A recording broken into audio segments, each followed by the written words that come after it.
Magandang araw po sa inyong lahat mga kaibigan. Sa araw pong ito, atin pong rireaksyonan yung pag-interview sa isang batikang lawyer election na si Romulo Macalintal mga kaibigan.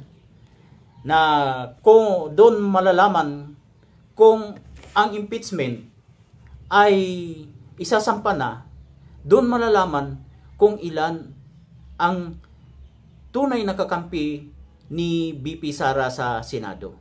Yun nga po, nagkatotoo na yung sinabi po ni ni Romulo Macalintal sa kanyang pag-interview sa DWIC. Ito po papanoorin po natin mga mahal kong mga kababayan dahil nagkatotoo po. Actually tapos na po ang butuhan. Pero ito po ay nagkatugma sa sinabi po ng butihing abogado na si Romulo Macalintal mga kaibigan. Lumabas po 18-5 ang kakampi o 18 ang kakampi ni BP Inday sa Senado. Kaya pinis na. Ito po, panoorin po natin mga mahal na kaibigan. Ang veteranong election lawyer, Attorney Romulo Macalintal. Attorney Romy Ma, good morning. Johnny Banyes po. Live na po tayo sa DWIC. Hello, Channel 23. Magandang umaga, June, at sa iyong mga tagapanood, tagapakinig. Apo, long time no see at no talk, Attorney Romy Ma. Yeah. Apo. Kumusta sa inyo ka dyan? Apo, okay naman po. Maraming salamat sa pagkakataon kasi actually, marami po ang lumalabas na balita, anggulo, na sinasabing may kaugnayan dito sa impeachment complaint laban kay VP Sara. Pero sa isang panayam, binabanggit mo na mukhang 8 senador lamang ang kinakailangan, Attorney Romy Mac, para ika ngay matapos o tama ba? Yung term na gagamitin ko, mapawalang saysay itong impeachment na ito? Yes, kasi kailangan makakuha ng 16 na boto ang sa Senado, no? Ang mga nagpo-prosecute.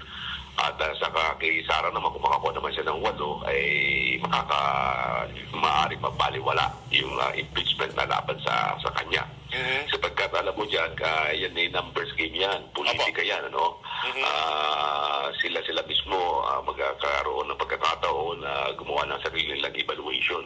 Yung mga definition ng mga crimes dyan, yan ay depende sa magiging definition ng mga senador o ng mga kongresista. Kaya magandang abangan talaga yung nasabing impeachment na yan at magandang pag-aralang mabuti. Opo, para sa inyo ba at base na rin sa kasaysayan ng ating bansa, Attorney Romy Mac, napapanahon ba at may panahon pa ba ang dalawang kapulungan para isulong itong hakbang na ito laban sa pangalawang Pangulo, Attorney? Well, it's a matter of strategy, doon sa mga nag-ahain ng sabi mga impeachment complaint. Para sa akin, kung isa lamang sana ang maghahain, mas mabilis yan.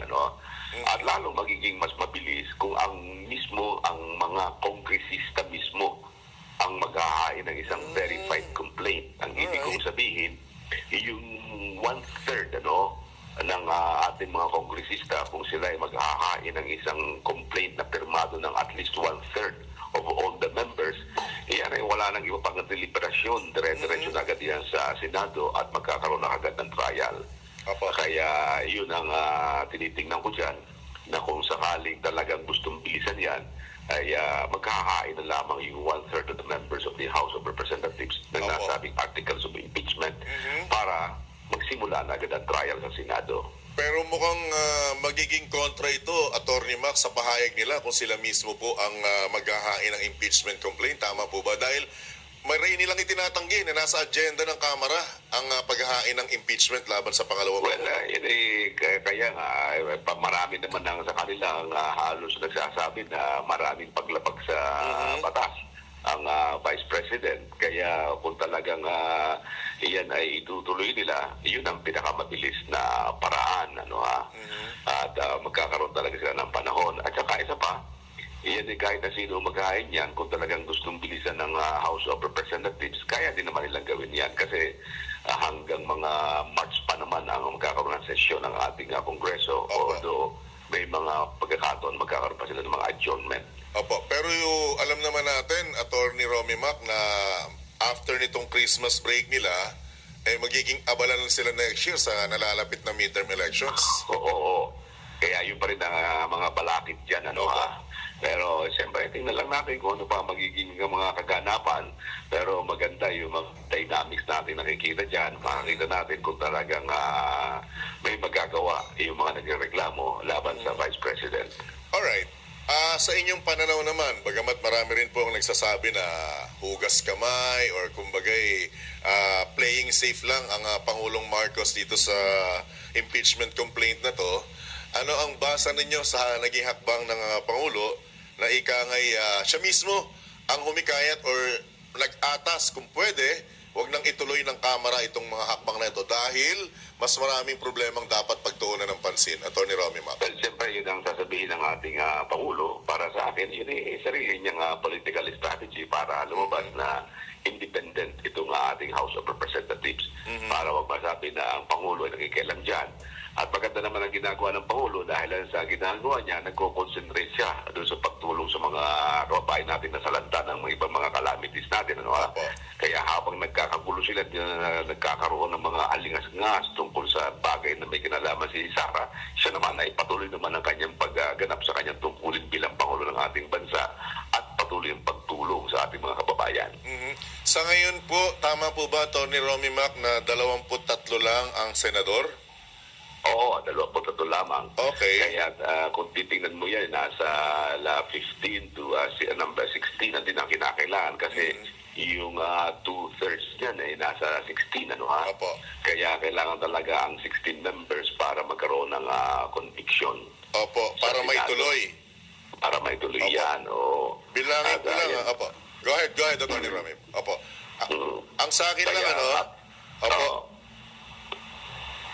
Sige. Apo, ang sa akin lamang po bilangin lang natin kung mga sinong nagpahayag na Senator Zubiri, syempre nandiyan si Senator Go, De La Rosa, tapos nagpahayag na rin po si Pro Tempore Estrada, maging si Senator Nancy Binay. 5 pa lang yung nababanggit ko, so plus ilan na lang ang natitira. Mahina ako sa mata. Kumbaga, mahirapan, di ba? Medyo mapa ng number, medyo kulang baka sakali. Pero hindi natin malaman kung may mga pagbabago yan. Depende kasi yan sa mangyayaring deliberasyon o mga trial, mga evidence na ihaharap. At kung marami dyan kasi, re-electionist din, Siyempre, pakikiramdaman nila kung ano ang takbo ng mga mamamayan as to whether or not talagang pabor sila sa nasabing impeachment. At siyempre, ang iba dyan, bilang re-electionist, titingnan din nila kung ano yung damdamin ng bayan tungkol sa bagay na yan. Na kapag ang bayan ay sinasabing kailangan ma-impeach, siyempre pupunta sila sa lugar na makakapabor sa kanila. Opo. Alright. Binabanggit mo rin dito, kinukote ko lang yung base sa na-monitor ko. Ang sabi mo, hindi tama yung nais silang ma-impeach. Hindi ganun dapat. Dapat nais silang matanggal sa tungkulin sa pamamagitan ng impeachment. Ano po ang content nito, Attorney Romy Mac? Pasuyo naman po. Kasi yung pag sinabi mong ma-impeach, para maakusahan lamang because impeachment means accusation. Pag sinabi mo I will impeach him, ibig sabihin, ihahabla mo siya. Okay. Hindi pa yun matatanggal. While a person is impeached, hindi pa siya tanggal. Katulad ng nangyari kay Erap, na-impeach siya kasi yung articles of impeachment na isampa sa Senado. Walang iniwan yan sa ordinary criminal case na ikaw ay nagsasampa ng kaso doon sa piskalya. Diyan sa ating impeachment, ang kaso ay sinasampa sa House. So, para kang lumalabas ang piskalya diyan ay yung House of Representatives. Alright. Sila ang nag-i-evaluate kung dapat isampa sa korte. Katulad ng mga piskal, sila nag-i-evaluate kung isasampa sa korte. Diyan naman, isasampa ba sa Senado? Kasi ang Senado ang magsisilbing korte. Kapag ka nasampa na sa Senado yan, na-impeach na si Sara. Ang ibig sabihin, naakusahan na, nagkaroon na ng kaso. Yun lamang ibig sabihin noon. Ngayon, anong ibig pang sabihin ng nagkakaroon ng impeachment proceedings? kapag ka nakuha yung 2/3 votes, convicted na, nahatulan na ang ibig sabihin. At doon lamang matatanggal siya sa trabaho. Alright. At doon kay Erap doon, si Erap na-impeach, nakarating sa Senado, pero hindi siya convicted. Hindi siya natanggal sa katungkulan. Dahil natin hindi natanggal si Erap sa katungkulan, kundi noong nagkaroon ng kaguluhan dahil sa ayaw mabuksan na yung envelope. Ang 11 ang bumoto na huwag bubuksan, nagalit ang mga prosecution, nag-walk out sila. At sa pamamagitan ng walk out, nagkaroon ng people power, nag-resign si Erap. Yun. So hindi siya natanggal, na-impeach siya, pero there was no conviction. Kaya nagkaroon pa ng pagkakataon siyang makatakbo sa politika ulit. Si Erap. Pero nagkaroon din ng issue yun na pwede pa kaya siyang tumakbo. Hindi lamang na-resolve ng Korte Suprema ang issue na yun. Kasi nga natalo naman siya doon sa sumunod na halalan. Alright. Other topic pero dikit pa rin po sa mga leader ng pamahalaan. Ano naman po reaksyon nyo doon sa Ayun po mga kababayan, na nangyari nga yung impeachment na hearing, dininig po yung kaso ni Inday Sara sa Senado, ngunit niremand naman. Ngayon, sino-sino ang bumuto? Yung 5 na gustong impeach talaga si Inday Sara. Ito po ang dapat nating tandaan. Pagdating po ng 2028 election, tandaan po natin ito mga ka-DDS, mga Inday Sara supporters, sina Wing Gatchalian, si Nancy Binay, si Grace po, si Risa Hontiveros, at si Coco Pimentel. Si Coco Pimentel tumakbo bilang congressman sa Marikina, sa isang distrito ng Marikina. Kaya nga lang, si kasamaang palad, si Coco Pimentel po ay natalo. Malamang itong 5 ito, sa 2028, baka bumalik po ito. Kaya tandaan po natin, mula po rito sa Visayas at Mindanao, tandaan po natin sila, mga mahal ko pong mga kababayan. At kung hindi ka pa po nakasubscribe sa channel ko, sana isubscribe mo na rin po at paki-hit po ang notification bell para updated ka rin po. Matulungan mo po ang channel ko. Maraming salamat po.